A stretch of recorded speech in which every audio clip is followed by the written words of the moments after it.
नमस्कार welcome our new mini blog. Hi जेस Maneshwari channel को आपण मानक स्वागत। आज न्यू ब्लॉग होची हीरो सर्चिंग माने मु मो पई कि किछि हीरो सर्चिंग करा पई आसी जोटा कि मैं आपण मानक देखौची देखिबंतु मु ता फ्रंट पे ही अछि। तो मु आज जाइछि आयुष हीरो को। तो आपण माने देखंतु कोन गाड़ी चॉइस होची कि मत नबार ही आज अछि। तो मु गाड़ी किनिमी गोटे ब्लॉग रे देखेबी आ गोटे ब्लॉग रे पूजा केमिति होची देखेबी।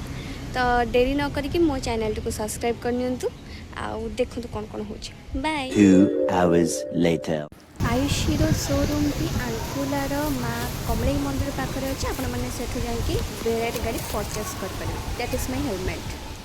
फाइनाली आम गाड़ी को देखा जाऊँ से केत मेकअप लेके रेडी है बस बस तो मुंड खराब हो गलानी। आप किसी देख नहीं पानी बट गाड़ी कौन कौटे है निहत भाव देखे चलतु देखिए। तो मुझे गाड़ी पाक को नहीं जाऊँगी।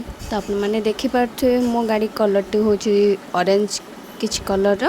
तो आप मैंने देखूँ मुझे डायरेक्ट फ्रंट को रखीदे। तो तादे पार्ट्स सब लगुच गाड़ी जहाँ जहाँ सब पार्ट्स लगे। तो किनी सारा पर एते समय पर मो गाड़ी को देखिकी तो मु बहुत एक्साइटेड अच्छी। मो वॉइस ये देली से बहुत नॉइज होता से। तो गाड़ी आमर किना कार्यक्रम तो एमती भाव में चली एत बाट जा। तो लास्ट आपण मैंने देखी नियंतु कि जे सी तार सब पार्ट्स फार्ट्स लगुच। आ बाकी मुझे भल भाव शिखीजी जदि किसी कहे ताले मु कहबी। तो यहाँ हूँ मो गाड़ी किनियर फोटो। आ मो वीडियो को ध्यान सहित देखी एत भल पाई आपण मानक बहुत बहुत धन्यवाद। तो ये वीडियोटी ये वाइंड अप करुच्ची। तो देखा नेक्स्ट वीडियो रे। Thank you so much.